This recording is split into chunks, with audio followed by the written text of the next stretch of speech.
Bonsoir, merci de nous rejoindre pour une nouvelle semaine du 7-8 L'Actu, le journal de la rédaction. Et voici les titres de ce lundi. Benoît Hamon, tout juste nommé à l'éducation, vient également de rentrer au conseil municipal de Trappes. Il siège dans la majorité du socialiste Guy Malandin, mais s'apprête à découvrir l'opposition au sein de la communauté d'agglomération de Saint-Quentin. Face aux difficultés des étudiants à trouver un job pour cet été, Yvelines Information Jeunesse organise pour la première fois un grand forum en mairie de Versailles ce mercredi. Nous allons en parler avec l'une des responsables d'YJ. L'ancien cinéma Gaumont à Montigny, le Bretonneux est ouvert. Il a été transformé en bowling, 15 pistes bientôt inaugurées. Visite guidée à suivre. L'image du jour, tout d'abord, c'est le lycée de la Plaine de Naufle à Trappes. L'établissement figure en première place du classement établi par le quotidien Le Parisien sur les établissements les plus performants. Principale explication, un taux de réussite au bac en forte progression de 61% en 2010 à 84% l'an dernier, mais surtout un dispositif d'accompagnement des élèves qui permet d'éviter le redoublement en seconde. Nous restons à Trappes où se déroulait vendredi soir le premier conseil municipal visant à installer les nouveaux élus. Guy Malandin reconduit dans ses fonctions. Il bénéficie pour débuter cette nouvelle mandature d'un ministre dans ses rangs. Benoît Hamon siégera bien à la ville mais aussi à l'agglomération de Saint-Quentin en Yvelines en marge de son poste à l'éducation au gouvernement. Claire Cambier et Elodie Moine. Benoît Hamon, tout juste élu ministre de l'Éducation, de l'Enseignement supérieur et de la Recherche, un nouveau poste dans un gouvernement remanié suite à la vague bleue qui a déferlé sur la France et dans les Yvelines lors des municipales. Et pour lui, cette défaite de la gauche s'explique par une forte abstention. Si l'électorat de gauche s'est abstenu, c'est qu'il ne se reconnaissait plus tout à fait dans les résultats de la politique du gouvernement, en conséquence de quoi il fallait apporter une inflexion sous la forme d'un nouveau gouvernement et surtout d'une réorientation de la politique européenne, d'une inflexion sociale de la politique du gouvernement, ce qui me semble absolument indispensable. Une nouvelle orientation politique, mais il l'affirme, l'une de ses priorités, l'application de la réforme des rythmes scolaires. Au-delà de ce nouveau poste, Benoît Hamon endosse donc le rôle de conseiller municipal à Trappes. Vendredi dernier, il siégeait au premier conseil municipal de la ville. Trappes reste aux mains du maire socialiste sortant Guy Malandin, dorénavant une des 18 communes, seulement toujours à gauche dans le département. En 5e position sur la liste municipale PS, le conseiller obtient par la même occasion un poste d'élu au sein de la communauté d'agglomération de Saint-Quentin en Yvelines. Deux rôles locaux qu'il compte donc remplir pleinement.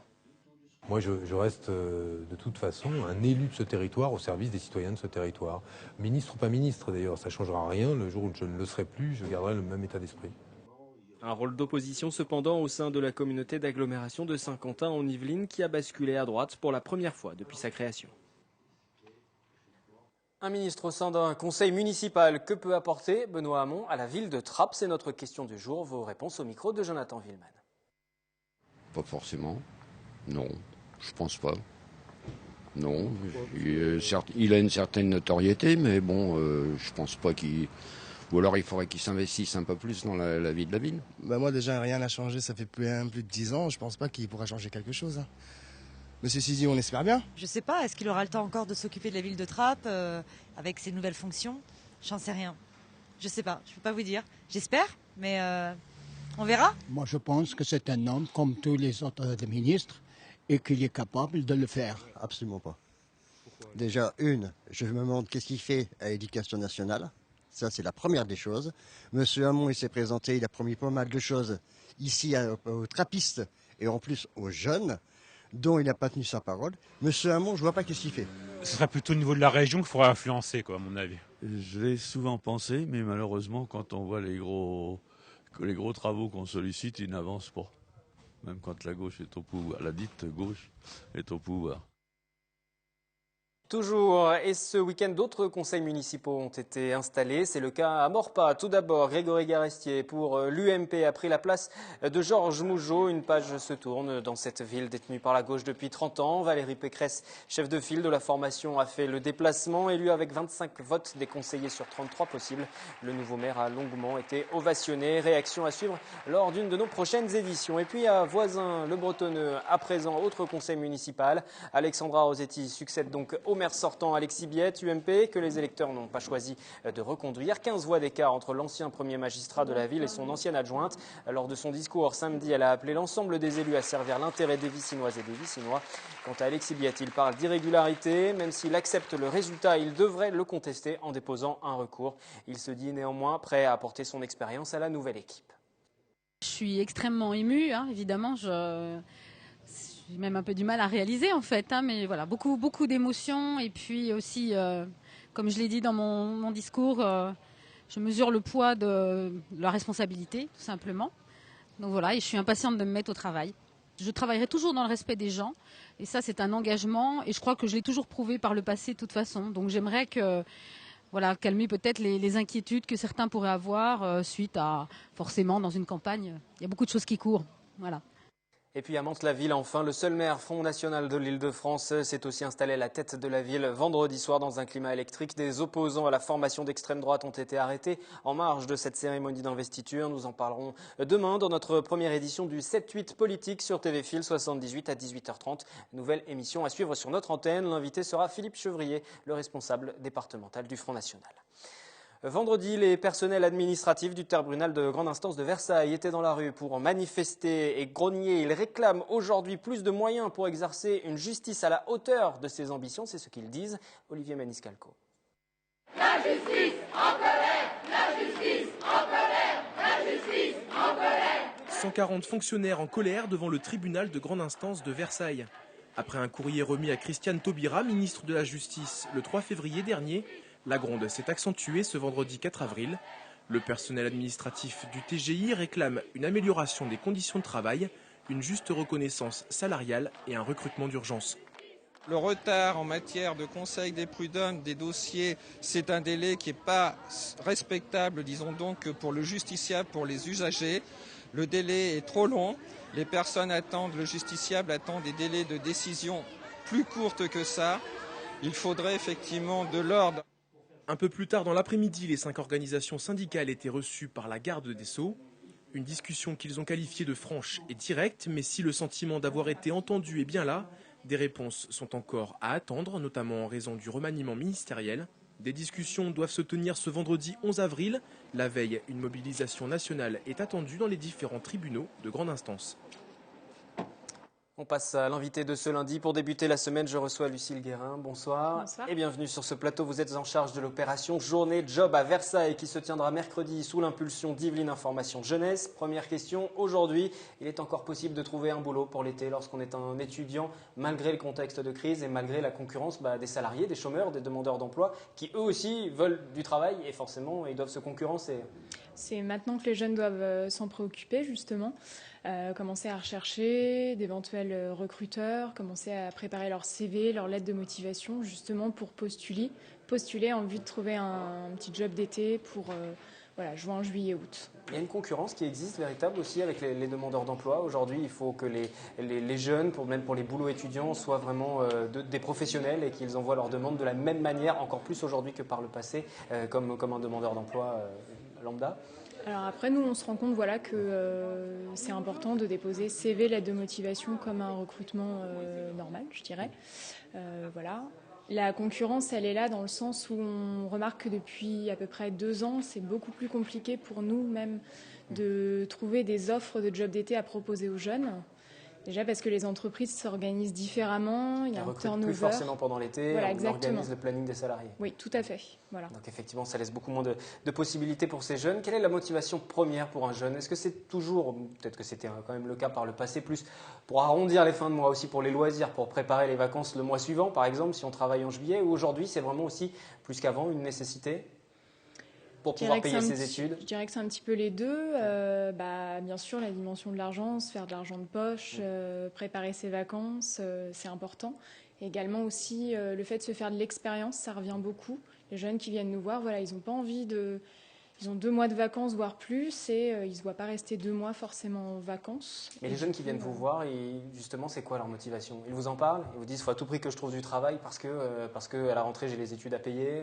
Alors, il y a ça, et puis il y a aussi, pour Parfois, il y a la pression des parents également qui fait que les jeunes doivent se financer aussi leurs études et du coup pour qu'ils mettent un pied déjà dans le marché de Exactement. l'emploi. Et c'est vrai qu'un petit boulot étudiant, ça peut déboucher ensuite sur un poste à plus long terme une fois qu'on a fini ses études. Ou en tout cas, ça fait de l'expérience pour le CV. Là aussi, c'est important. Oui, voilà, c'est important. Ça peut permettre d'être valorisé dans un CV pour plus tard.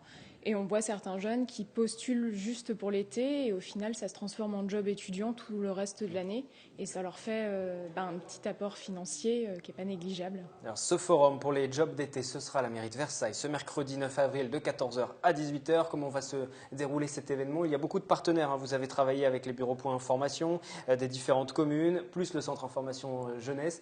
Comment ça va se dérouler? C'est déjà première arrivée, premier servi? Ou pas forcément? Alors cette année, c'est une première, c'est qu'on ne le fait pas tout seul. On a co-organisé avec d'autres points information jeunesse, points et bureaux information jeunesse des Yvelines, donc Vélizy, Le Chesnay, Jouy-en-Josas et Fontenay-le-Fleury. Alors les jeunes, il faut qu'ils soient présents. Le mieux, c'est de venir avec un petit CV déjà pour arriver, pouvoir présenter leur candidature aux potentiels recruteurs. Sur place, il y aura des recruteurs présents dans différents secteurs d'activité. On aura Monoprix, par exemple, pour la branche commerce. On aura Réseau 78, Trianon Palace pour tout ce qui va être restauration.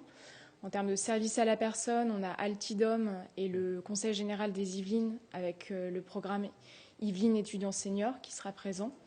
Également dans l'animation avec l'UCPA, l'IFAC. Quels sont les petits boulots qui reviennent le plus souvent pendant l'été? C'est dans la restauration, justement, hôtellerie ou... Il y a des choses auxquelles on ne pense pas? Oui, l'hôtellerie, il y a pas mal de postes. Il y a également tout ce qui va être hôte et hôtesse d'accueil en entreprise. L'animation aussi, c'est un secteur qui propose pas mal d'offres.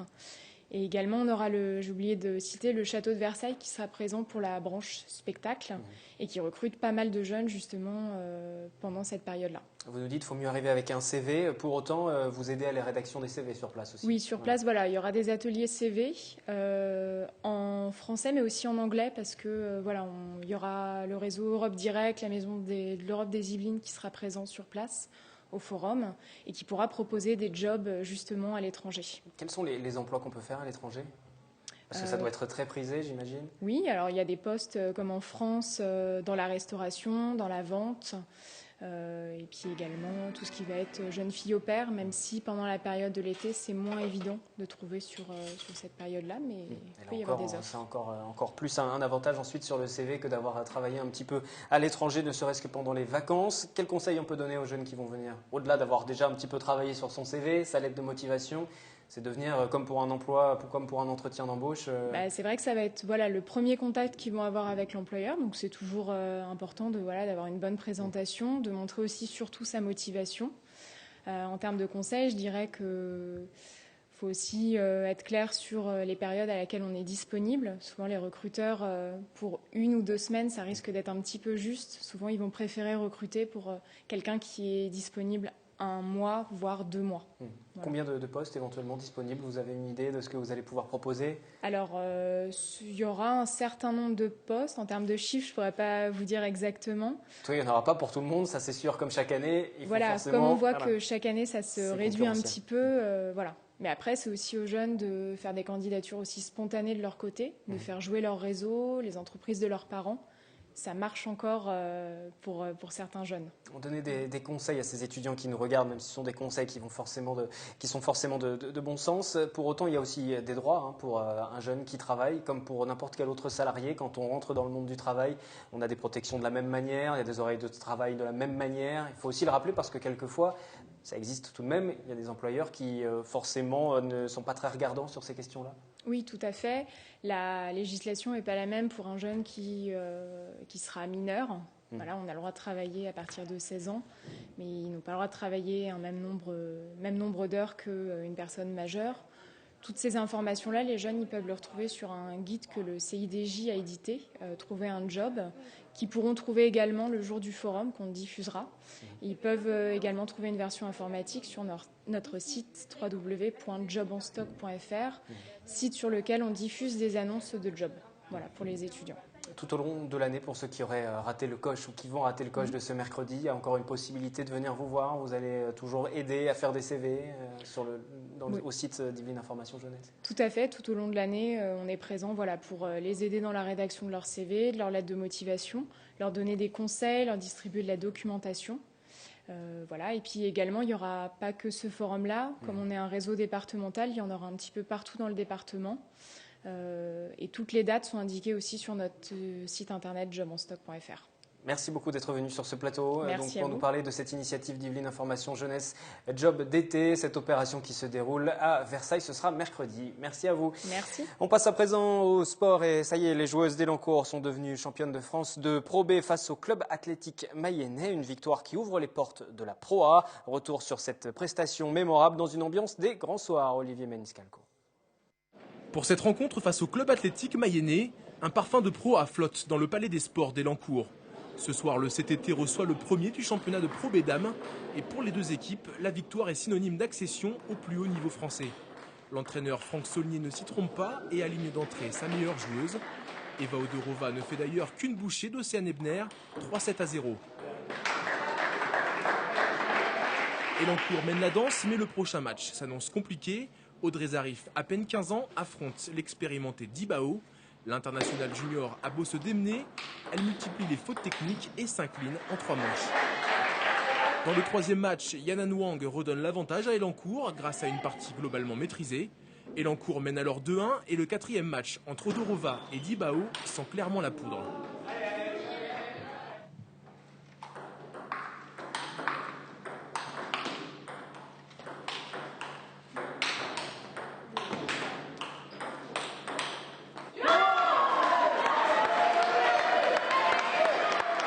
La rencontre propose au public bouillant une belle intensité. À 1-7 partout, la fin de la troisième manche est un tournant. La Slovaque en difficulté est menée 11-12. La suite de l'histoire se passe de commentaires.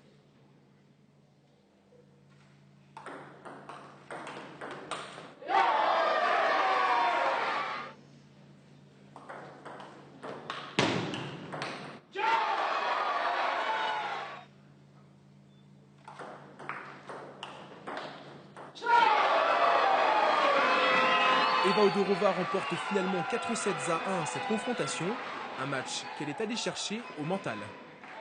C'était un set très très serré, mais je pense qu'avec l'expérience que j'ai, même si c'est une joueuse très très expérimentée aussi en face, mais avec encouragement, avec la volonté surtout, parce que je voulais vraiment absolument gagner et je pense qu'avec la volonté j'ai gagné.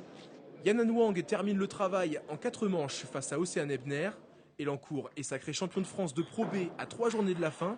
Une satisfaction pour Franck Saulnier au regard du potentiel de l'équipe et de la bonne saison de ses joueuses, même si l'entraîneur élancourtois s'attend à un tout autre niveau l'an prochain en première division. Ça n'a rien à voir. Vraiment, il y a un fossé. Il y a un très gros fossé entre cette division-là et celle du dessus.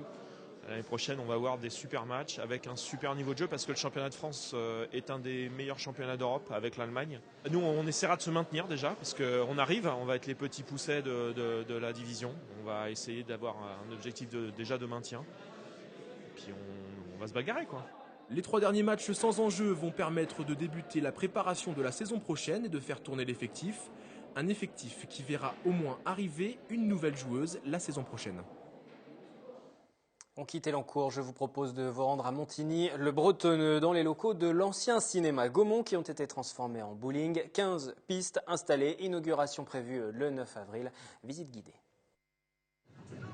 Les amateurs de bowling vont retrouver leurs habitudes. Installés depuis 2007 à SkyWest à Montigny-le-Bretonneux, l'établissement avait quitté le centre en janvier 2013 pour prendre possession en novembre dernier de ses nouveaux locaux à l'espace Saint-Quentin, dans les anciennes salles du cinéma Gaumont. 5 mois de travaux ont été nécessaires pour tout aménager. Ça a été un gros investissement. Ça a été surtout très dur parce qu'il a fallu descendre tout le matériel dans les sous-sols des anciens cinémas. Et ça s'est fait à la main et ça a été un peu épique. Oui. Reste maintenant à retrouver une clientèle. Par rapport à la fréquentation enregistrée à SkyWest, le chiffre a été divisé par 2. Mais le gérant espère fidéliser rapidement de nouveaux amateurs grâce à ses 15 pistes, ses 8 billards et à la multiplication des propositions d'animation. Nous avons un espace de réception, je dirais, des zones de consommation, une salle de réunion qui sont plus vastes. Et donc on a plus de possibilités de recevoir des clients de façon conviviale et agréable. On a deux grandes cibles de clientèle chez Bowling Star, c'est d'une part la famille et d'autre part les entreprises. Et pour recevoir aussi bien les entreprises que la famille lorsqu'ils sont en groupe, il nous fallait de l'espace qu'on n'avait pas forcément et qu'on a maintenant. Le lieu emploie 6 salariés. Robert Capet envisage prochainement une autre embauche. Le bowling fait partie d'un groupe national qui dispose de 20 établissements en France. Pour terminer ce journal, nous revenons sur l'actualité politique. Vendredi, le premier conseil municipal visant à installer les élus à Trappes s'est tenu. Guy Malandin a été reconduit dans ses fonctions. Il bénéficie pour débuter cette nouvelle mandature d'un ministre dans ses rangs. Benoît Hamon siégera donc bien dans la ville, mais aussi à l'agglomération de Saint-Quentin en Yvelines en marge de son poste au gouvernement. Claire Cambier et Elodie Moine. Benoît Hamon, tout juste élu ministre de l'Éducation, de l'Enseignement supérieur et de la Recherche, un nouveau poste dans un gouvernement remanié suite à la vague bleue qui a déferlé sur la France et dans les Yvelines lors des municipales. Et pour lui, cette défaite de la gauche s'explique par une forte abstention. Si l'électorat de gauche s'est abstenu, c'est qu'il ne se reconnaissait plus tout à fait dans les résultats de la politique du gouvernement, en conséquence de quoi il fallait apporter une inflexion sous la forme d'un nouveau gouvernement et surtout d'une réorientation de la politique européenne, d'une inflexion sociale de la politique du gouvernement, ce qui me semble absolument indispensable. Une nouvelle orientation politique, mais il l'affirme, l'une de ses priorités, l'application de la réforme des rythmes scolaires. Au-delà de ce nouveau poste, Benoît Hamon endosse donc le rôle de conseiller municipal à Trappes. Vendredi dernier, il siégeait au premier conseil municipal de la ville. Trappes reste aux mains du maire socialiste sortant Guy Malandin. Dorénavant, une des 18 communes, seulement toujours à gauche dans le département. En 5e position sur la liste municipale PS, le conseiller obtient par la même occasion un poste d'élu au sein de la communauté d'agglomération de Saint-Quentin en Yvelines. Deux rôles locaux qu'il compte donc remplir pleinement. Moi, je reste de toute façon un élu de ce territoire au service des citoyens de ce territoire. Ministre ou pas ministre d'ailleurs, ça ne changera rien. Le jour où je ne le serai plus, je garderai le même état d'esprit. Un rôle d'opposition cependant au sein de la communauté d'agglomération de Saint-Quentin en Yvelines qui a basculé à droite pour la première fois depuis sa création. Prochaine édition du 7-8, l'actu demain à 18h, toujours en direct. Nous ferons le tour de l'actualité locale. Excellente soirée.